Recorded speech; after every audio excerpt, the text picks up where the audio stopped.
Well, brightest regards, West Winds, and welcome once again to my show. I'm Lady Leanna, and this is Tarot Card Lessons Made Easy, where today we are going to talk about the Six of Cups in the upright position. And I am going to kind of take this in a different way, where usually I try to be a bit more structured, although I never script my work. I'm going to take this in kind of a hippie laid-back fashion and just kind of flow with it on this one, as I feel kind of like I've been a bit mechanical within my videos in the recent past, and I really don't like that whatsoever. And by the way, I will be looking at a prompter that I have over here to my right, so that I will be sure not to leave anything out if I can actually help it. But the Six of Cups in the upright position, you see a kind of a, and this I'm looking at the Radiant Rider-Waite tarot card painting of this particular card. So if it looks a little bit different from what you're seeing in your card on any of my videos, then bear in mind there are many different paintings and displays of these individual cards. Okay, so first and foremost, I think in the original Rider-Waite tarot card you see dilapidation of the little villa that you see kind of in the back, and it looks kind of an Italian style house there, and just not a little villa per se, but it's a really nice big house.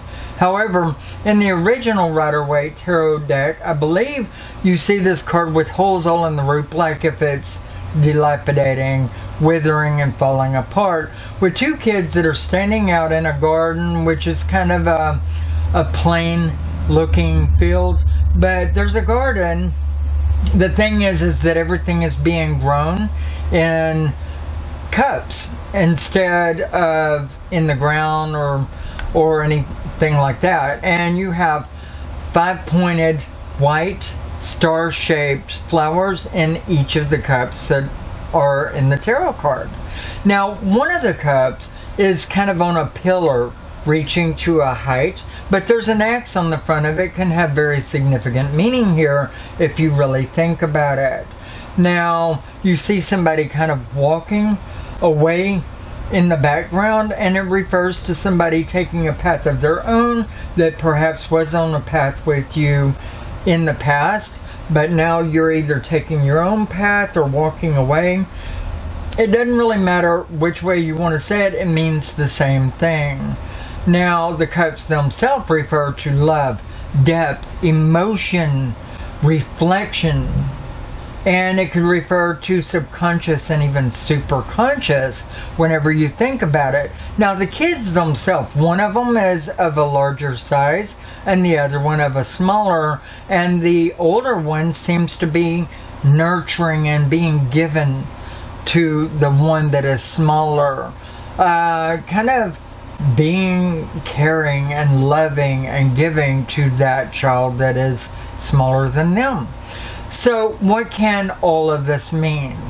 Well, first and foremost, when you're talking about the falling apart of the structure in the back, which in the Radiant Rider-Waite tarot card, I'm not seeing this, so you can correct me if I'm wrong to do with the original Radiant Rider-Waite card, but if there were holes in the roof and it was falling apart, then you could understand where they were going with this, because we all know that as we get older, bits and pieces of the past kind of fall away from us. We tend to forget the past kind of just dilapidates in us as we take on all new important information, and things of the far past becomes less relevant to what we need in getting by in the present or future.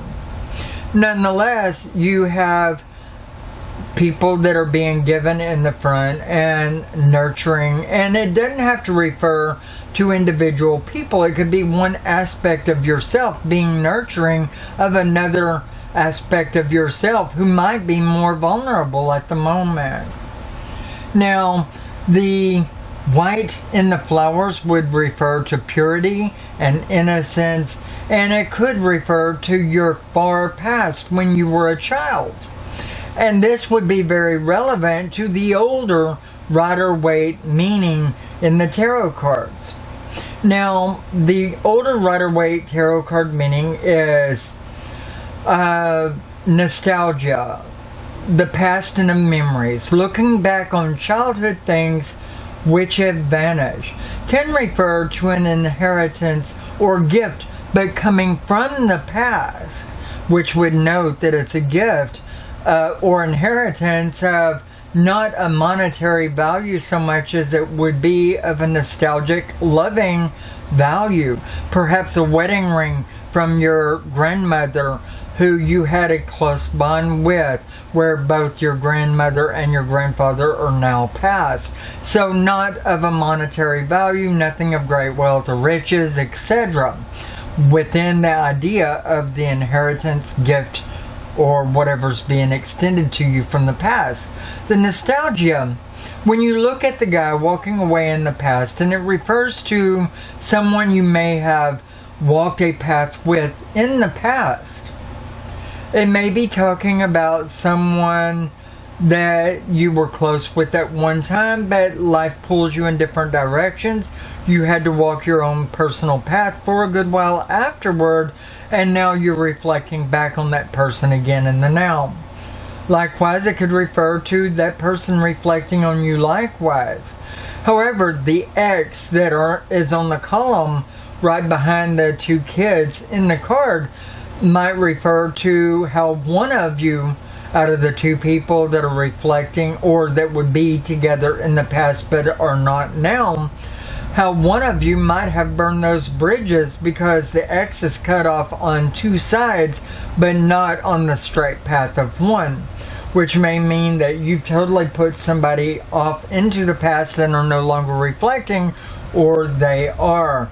But this is coming up for a reason. It may refer to the fact that one of you are going to resurface into the other's life in the near future. Potentially, if that's where the tarot cards are going within their meaning and in the structure of your actual spread that is before you. Now, the subconscious and depth of everything, it refers a lot to nostalgia and looking back on the past. And it could be your reflection on grandparents that are no longer with you, or that even are, but maybe in younger times when your grandparents were doing more with you or whatever, and perhaps you live further away. Or your own parents or siblings where you're living in different sides of the globe, or what have you. But reflecting a lot on childhood times is very prevalent within this card, and could refer to either friends or siblings or loved ones of older stature, etc. So very prominent there. Also internal reflection and depth within the self, where one part of you might be nurturing and being giving, or trying to be giving of the other aspect who is now more vulnerable at the time. Nonetheless, the card is very powerful within the ideas of purity and innocence, and there is a lot to do with childhood there. So look at it as you will. These are the things and aspects that the cards are giving you. Oh, one thing that I've left out is that pillar, that column in the behind the two children. It refers a lot to interior self-growth, but the X on it might refer to prohibition or blockages, not allowing oneself to grow by reflecting too much in the past. And that might be where that less vulnerable aspect of yourself says, hey, you know what, we don't have time to grieve for this that we've lost, whether it's to death or breakup or whatever. We need to go forward because we're going to lose everything we own if we don't, or we're not going to be able to fulfill these other goals that we have, etc. This has been Lady Leanna, and do bear in mind that I'll be covering this card in the upside down position on my next video, and I really hope that you got out of this what I intended you to. If you would like to support the channel, please look in the description of the video for all the different ways that you could do that, including getting a professional reading done by me I love you guys. You take care of yourself, and do tell me what your thoughts are on this card.